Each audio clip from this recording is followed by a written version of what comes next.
ನಾ ಅಂತೂ ಹೋಳಿಗೆ ಊಟ ಉಣ್ತಾ ಇದೀನಿ. ಎಲ್ಲಿದು ಅಂತ ಮುಂದೆ ನೋಡ್ರಿ ಗೊತ್ತಾಗ್ತದ. ವಿಡಿಯೋ ಎಡಿಟ್ ಮಾಡಿ ಲೇಟ್ ಮಾಡಿ ಮಲ್ಕೊಂಡಿದ್ದೆ ಅಂತ ಶಿಸ್ತು ನಿದ್ದೆ ಹೊಡಿತಾ ಇದ್ದೆ.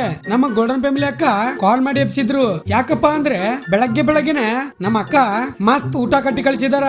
ನಿಮ್ಮ ಈ ಪ್ರೀತಿಗೆ ನಾ ಎಂದೂ ಚಿರಋಣಿ. ಗೋಲ್ಡನ್ ಫ್ಯಾಮಿಲಿ ಪ್ರೀತಿ ಮುಂದ ಎಲ್ಲಾ ಸೊಪ್ಪೆ ನೋಡ್ರಿ.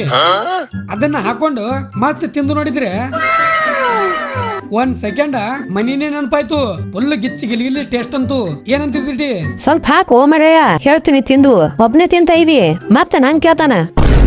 ಊಟ ಮಾಡಿ ಮಲ್ಕೊಂಡವ ಒಮ್ಮೆ ಸಂಜೆ ಎದ್ದೀನಿ. ಹಂಗೆ ಬಟ್ಟಿ ತಗೊಂಡು ಹೊಂಟೆ ಬಿಟ್ಟೆ. ಆ ಒಂದು ಆ ಎರಡು ಅನ್ಕೋತ ನೆನೆ ಇಟ್ಟು ಇದ ಹೊರಗ್ ಬಂದ್ ನೋಡಿದ್ರೆ ಸೂರ್ಯ ಅಣ್ಣ ಅಂತೂ ಫುಲ್ ಗಿಚ್ಚಿ ರೆಡಿ ಆಗಿದಾನ. ನಂತರನೇ ಕೆಂಪು ಟಿ ಶರ್ಟ್ ಹಾಕೊಂಡು ಕಳ್ಳ. ಆಮೇಲೆ ಕ್ರಶ್ ಬೈಗೆ ಎತ್ತಾಕೊಂಡು ಸೀದಾ ಚಾ ಕುಡ್ಲಕ್ ಬಂದಿವಿ. ಚಾ ಕುಡ್ಸ್ಬಾ ಅಂತ ನಾನೇ ಕರ್ಕೊಂಡ್ ಬಂದಿನಿ ರೀಪ ಅವನಿಗೆ. ಇವತ್ ಯಾಕೋ ಬಾಳ್ ಕೆಟ್ಟ ಚಾ ತಲಬಾಗಿತ್ರಿ. ಅದಕ್ಕೆ ಹಂಗೆ ಪಾನಿಪುರಿನೂ ತಿಂದ್ವಿ. ಮನೆಯಲ್ಲಿ ನೋಡಿದ್ರೆ ಪಕ್ಕ ಬೈತಾರ. ಅಲ್ಲಿಂದ ಸೀದಾ ಮುಂಜಾನೆದ ಊಟ ಇತ್ತು ಬಾಳ. ಅದನ್ನ ಹಾಕೊಂಡು ಮಸ್ತ್ ಸಪಸಟ್ ಮಾಡ್ತೀನಿ. ಇದ್ರ ಪೂರಕ ವಿಡಿಯೋ ಬೇಕು ಅಂದ್ರೆ ನಾನು ಯೂಟ್ಯೂಬ್ ದಾಗ ಹೋಗಿ ನೋಡ್ರಿ. ಲಿಂಕ್ ನಾನು ಬಯೋದಾಗ ಅದಂತ ಹೇಳ್ತಾ ಮುಂದೆ ಸಿಗಾಮು. ಜೈ ಹಿಂದ್, ಜೈ ಕರ್ನಾಟಕ. ಮತ್ತೆ